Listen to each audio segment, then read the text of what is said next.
Cynthia Simmons, your host for Sam's News and Entertainment Magazine.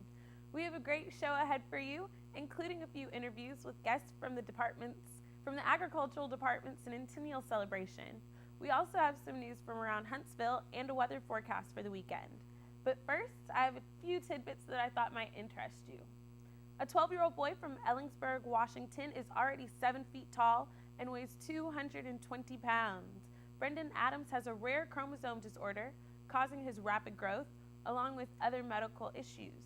His weight and height have been abnormal since he was about 4 months old. Recently, doctors were able to use DNA science to stop his growth.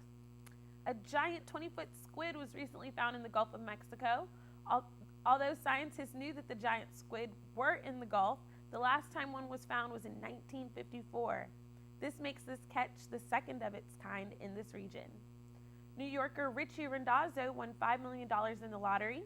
Before his lucky win, the 44-year-old was a doorman for an upper-class apartment complex in New York City. Randazzo originally wanted to buy some property in the complex, but found out that they were asking for more than what he was willing to pay. So now his focus will be on his love life, quoting, "I want a good Italian woman." And a prank gone bad seems to be the case for Matt Witten, a former employee of Clayton County Police Force in Georgia. He was fired from his job after claiming that Bigfoot was real and claiming that he had the evidence to prove it. Witten's friend Rick Dyer was also in on the joke. The evidence that they said that they had was an old costume they kept in the freezer. They planned on presenting their findings at a press conference, but the truth came forth. It was all a hoax. Sorry, no Sasquatch. I guess it's possible to go from little money to big bucks. Within a year and a half, Ellen Bowman did it. The 41-year-old Houston Texan earned enough money to be considered a millionaire within 18 months. She started her own nature apathy business and eventually got into real estate. She also said the cash advances that she got from her credit cards somewhat assisted her in the success of becoming a millionaire. For those who want to follow in her footsteps, she encourages people to learn about finance and learn how to watch over their money. Now this one's interesting.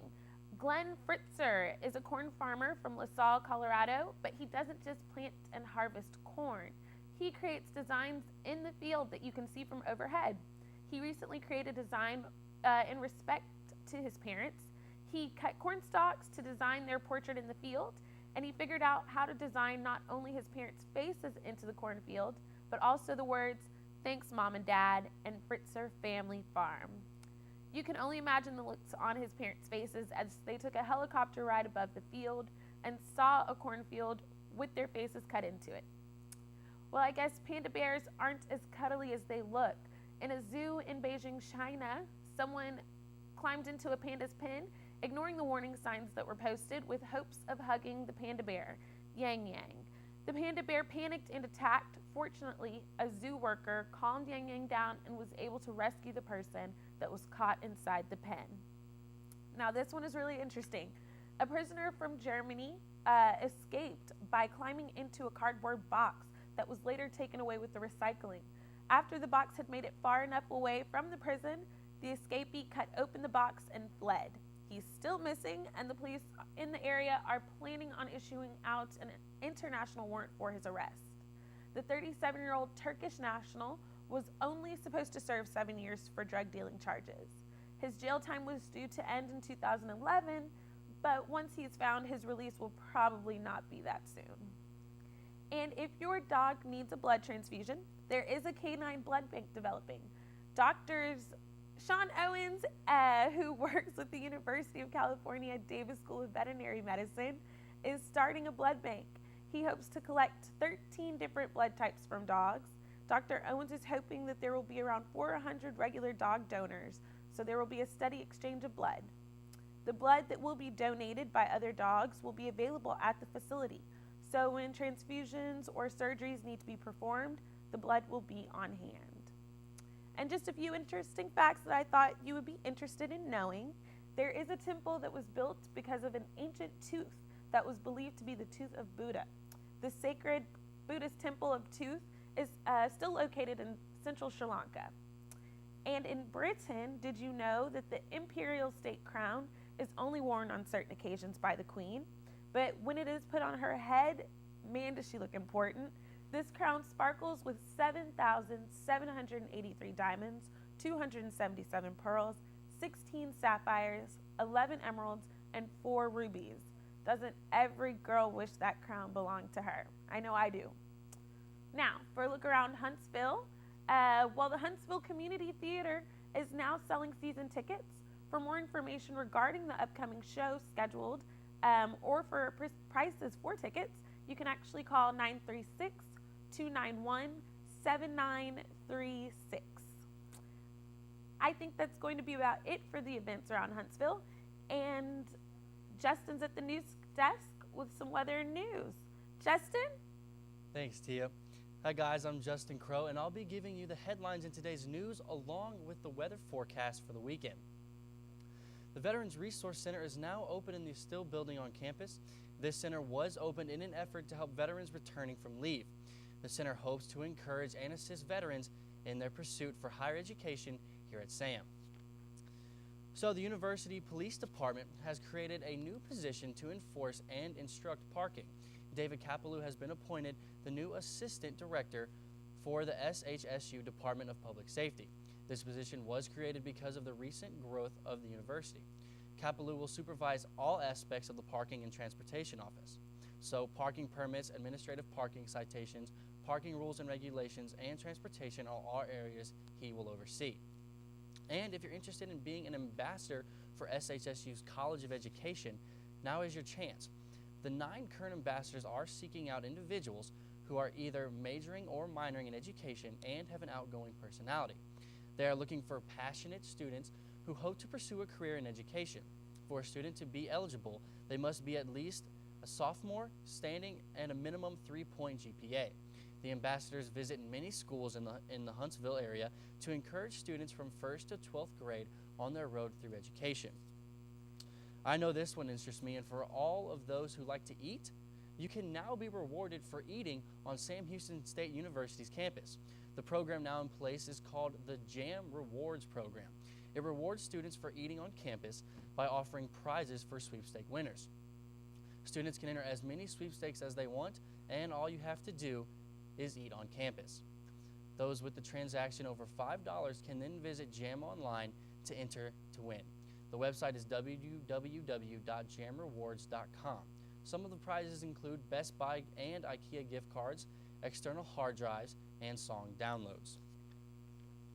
If you're a smoker, this one could affect you. The Student Government Association is asking the university to enforce a bill passed 2 years ago. It prohibits anyone from smoking within 25 feet of any window or doorway on campus.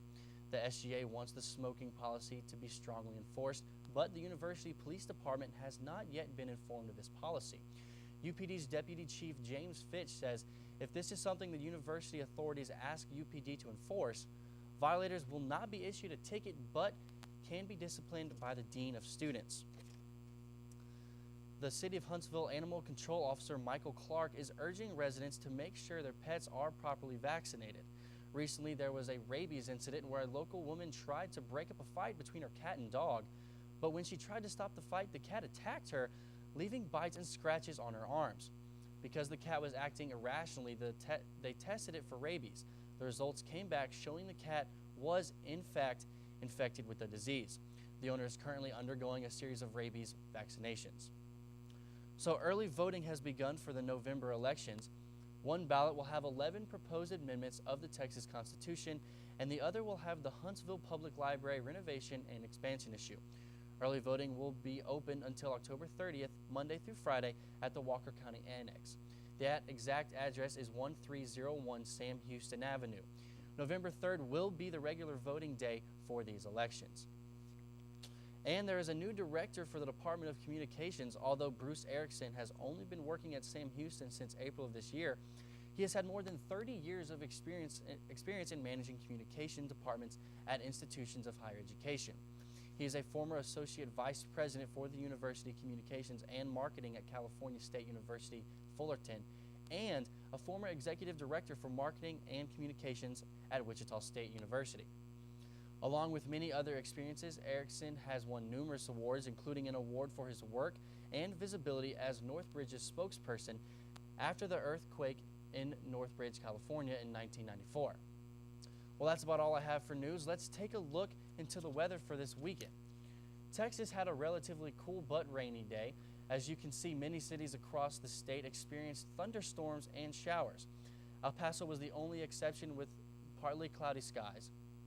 Brownsville had a warm day with a high of 85.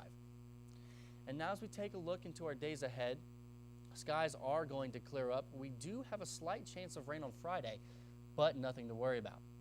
When this weekend rolls around, we should experience a cool, sunny weekend with highs ranging in the low 70s and lows in the 50s. So have a great weekend, and here we go. We're going to go back to Tia live in our studio. Tia? Justin, well, the Department of Agriculture and Industrial Sciences recently celebrated 100 years with the university. Their celebration lasted an entire weekend, starting on Friday, September 25th, with the Black event, and continued on through Saturday with a more casual atmosphere. First, let's take a look at the Friday night celebration that took place at the Coliseum. You wiped it dry, I was confused.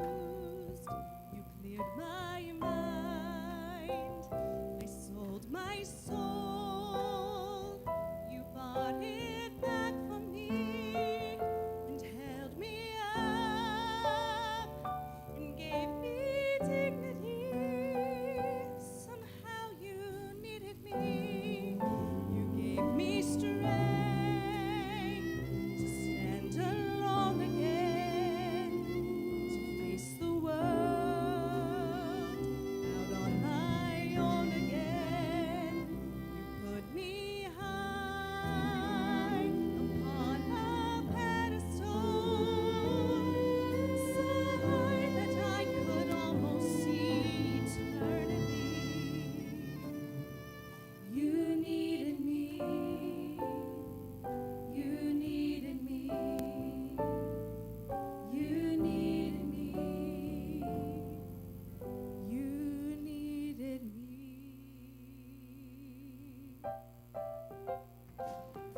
Here come again. Just when I'd begun to get myself together, you walked right in the door, just like you've done before, and wrapped my heart round your little finger.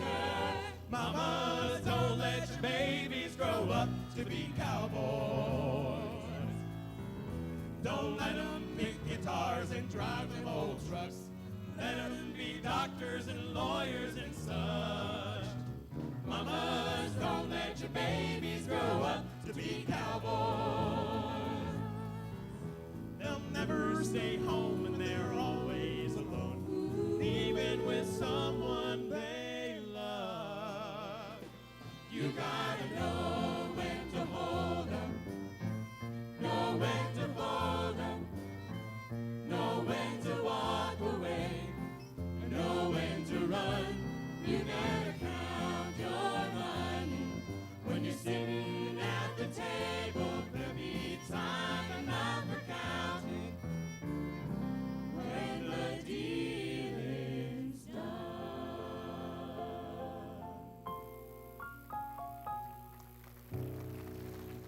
From the foot tap and beat of the fiddle breakdown to the homespun humor of Cousin Minnie Pearl, the Opry has always seemed more like a friendly neighbor than a stage show or a radio program. For somehow, despite 80 years of growth and success, the Opry has never lost sight of Judge Hayes' original philosophy that in order to be truly grand, the show must be grandly simple. Perhaps this is why today, as our lives seem to be getting more complex by the hour, it's great to know that on any given weekend we can slow down and still rediscover some of our proud country heritage from a truly grand neighbor, the Grand Ole Opry. Will the circle be unbroken by and by, Lord, by and by?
There is nothing more grand than what we've done. Thank you, each and every one of you, for being here tonight. We have another grand occasion tomorrow. Many of you have not been able to witness the WS Gibbs Ranch Education and Research Facility. On behalf of Dr. Gattner and Mrs. Gattner, we'll have breakfast in the morning at 8:30. We have a tour, be able to visit with our students, interact with our faculty. As Doc Blakely stood here earlier, or maybe I should say 50 years ago later, those gentlemen that were here, they said, when they left their banquet for the 50th year, they said, what will the next 50 years be like? Doc, I hope you're proud because we showed it. And we're going to continue to show it tomorrow. And as we embark on the next century with the faculty that we have, and I ask them to stand, please. Please, faculty, stand.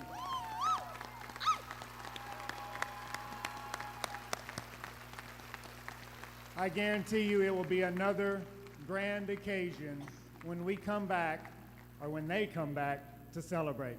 Thank you all. Have a safe trip, and we will see you in the morning. Thank you.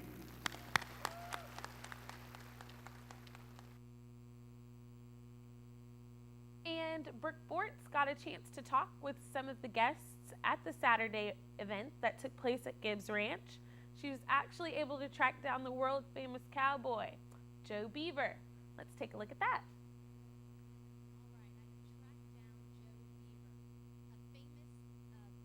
A famous writer. I wanted to ask you a few questions about your career. I was curious, how many years have you been doing it for? I've been to the national finals 22 times, so I've been a professional rodeo cowboy for 24 years. Wow, 24 years. Well, just tell me, you said that you live here now, and you're originally from Victoria. Victoria? Okay. I came here to go to school. I moved to Huntsville to go to school in rodeo for Sonny Sykes and the rodeo team, and I turned professional the same year. And it was just conflicting with being able to go to school, and I thought I'll try it a year and see how it goes, and I'll come back and go to school. And you know, Huntsville and Sam Houston, my mom and dad both went here, so it was just kind of, that was in my blood to go. Good rodeo team, good coach. I just never came back.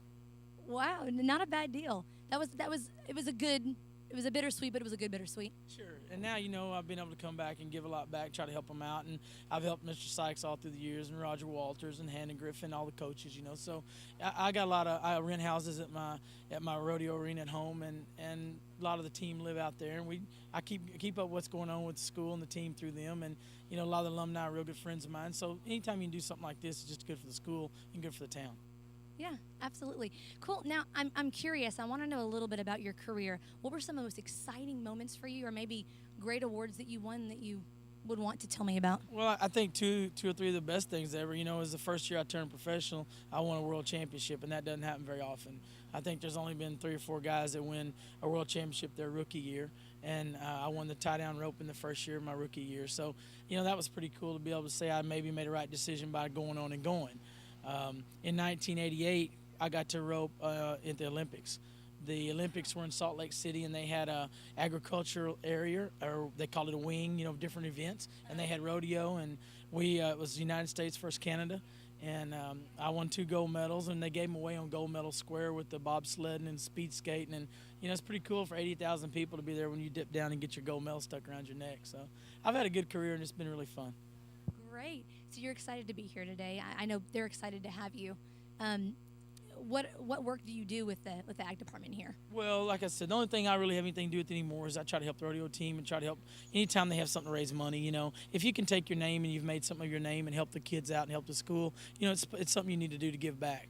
And the town's always been really good to me, really behind me. The school's always been really good to me. Mr. Sykes used to let me, you know, help me practice before the national finals and stuff when the weather was bad in the building. I could, you know, lease it and give something back to the kids instead of leasing somewhere else. And every little bit helps, and I just try to give back and help a little bit. When you find a town that's good to you and you like to be from that town, you help what they need, and the school and the ag department is a big part of it. Great. Well, thank you so much for being here with us today. Have fun. I'm sure I'll see you around. Take care. Good leads, easy to follow. Thank you. The cowboy music duo known as the Gillette Brothers were also guests at the Centennial celebration. Brooke was able to talk with them.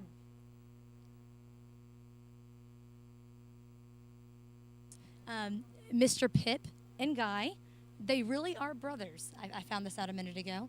It's not just a stage name. That's what our mother tells us. And I just wanted to ask you guys a few questions. I think my first question, I know that you guys are musicians and you're on the agricultural side of things as well. What do you enjoy more? I'll ask each of you so y'all can both respond to that. But is it the music or the agricultural side that you prefer? Well, I really do enjoy both, and we think we're really fortunate to be able to have the opportunity to do both, since our grandfather got into the ranching business in 1912, and we've been playing music off and on virtually our whole lives, really. So, and in '83 is when we came back to the ranch and started working on taking, control, kind of running the family ranch. So anyway, it just works out really nicely, particularly when we're doing traditional cowboy music, and you're doing a traditional cowboy kind of existence. It's hard to beat. So it's just kind of both things for me. Great. And you, Mr. Guy? Yes, I'd have to agree with that. Of course, the thing that makes it really enjoyable in the sense that the music, like Pip said, does, it's got to do with each other. Obviously cowboy music and ranching go hand in hand, and we're feel very lucky to be able to do both. Great. Now, I know y'all have traveled a lot. I think we were talking earlier, and you were telling me that you've been to Japan. You've been to other parts of Europe. And what are some of the most exciting trips y'all have each gone on, and why? Because I know that you also, when you went to Japan, you were there for the state of Texas. So you represented us, which is pretty cool. Was that one of your most memorable experiences, or would you say that there was something even more so? Well, that was great. It was a lot of fun, and we had never been to Japan before. We did go for the state of Texas and played at the World Expo in Nagoya, Japan, and the governor's wife was there, and a whole bunch of Texas folks, and it was fun to be representing Texas in a place like Japan. We also just about a year ago, last October, we were in Somerset, England for a tour, and that was a lot of fun as well. So all those things are kind of fun, and be able to take Texas and spread it around the world. It's fun. That's right. Cool. And you? Yeah, the English trip, because so many of the cowboy folk songs have their origins in Ireland and England. So many of our folk songs in this country, period, have those origins and the old melodies. So what we've did in American folk songs, essentially are new lyrics to these old songs. So it was really fun to take them back to England and sing some of these songs that they're very familiar with in their own culture, with their own set of lyrics, and then sing the Americanized cowboy Texas versions of these same songs. So that was rather fascinating too. That was Great. Well, cool. And I think I also just wanted to ask you guys, I guess, about your ranching business that your family handed down to you guys. I remember you saying earlier that it was in 1912. So we're coming up on 100 years. Tell me a little bit about that. Well, again, our grandfather started ranching in 1912, and he was also raising cotton here in East Texas. We were up just between Lovelady and Crockett, and in those days, lots of folks in that area raised cotton and cattle, and usually the cattle were sort of almost a little secondary to cotton production, and that all completely, of course, reversed, so that cotton is almost non-existent in Houston County and this area. And cattle are, very much in evidence. And that's what we're doing, a commercial herd of, we have Angus bulls on commercial cows and cow-calf operation. Great. And we do have, we live in some of the old buildings, original old buildings that are kind of turn of the century, and not this most recent turn of the century, but the other century from 18 to 19. And so, some of the old structures we've tried to save, and smokehouses and some of the old house shacks as they're known. And so that's a lot of fun. We try to hold on to as much of the history as we can. Absolutely. Yeah, I understand that. That's great. And what do you have to say about that, about the business that your family handed down to you? Well, just once again, we feel lucky to be able to be involved in it. It's something that we've been interested in all our lives, and we've studied it and read. And, of course, once again, also the music works so well with this, because you find out things about these songs that definitely relate to the history of ranching in Texas. Yeah. Now, do do y'all have, I guess, employees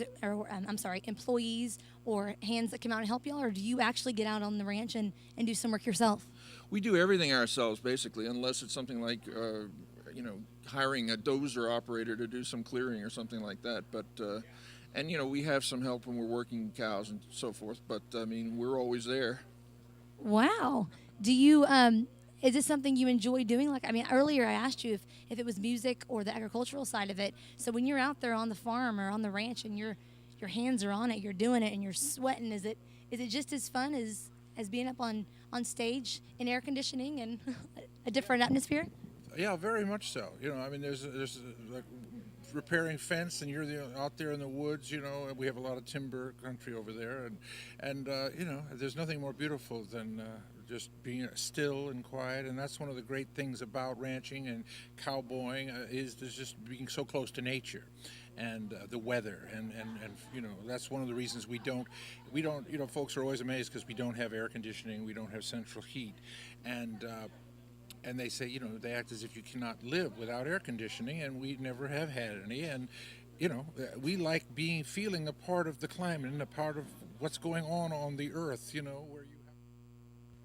All right, and this is the time in the show when we highlight a Huntsville restaurant for Restaurant of the Week. There are plenty of great places to eat around town. Some are more recent in this area, while others have been around for a while. This week, Farmhouse is our featured restaurant. Farmhouse is a local Huntsville restaurant that offers country home-style food and friendly service. We opened up May about 5 years ago, so we're almost 5 years old. Our special is basically just down-home cooking. Chicken fried steak, we do a blue plate every day, meatloaf, just cooking you get like when you go to your grandmother's or your mom's. So we want a place that everybody feels comfortable eating at. The food must be good because they have returning customers. We come here about once a week. It's excellent. Service is good. The people are always friendly. Oh yeah, I come here all the time. Favorite entree is grilled chicken, and I normally get a couple sides, green beans, try to stay healthy, and then then I also get macaroni and cheese. The owner of Farmhouse, Brian Korselman, has another family business, Sweets and Eats, which his family members run and operate. Sounds delicious. For more information about Farmhouse, you can visit their website at Farmhouse Cafe or by calling 936-435-1455. Well, that about sums up our time together for this edition of Sam's News and Entertainment Magazine. But please join us next time here on Channel 7. I'm Tia Simmons, and have a great and safe weekend, Huntsville.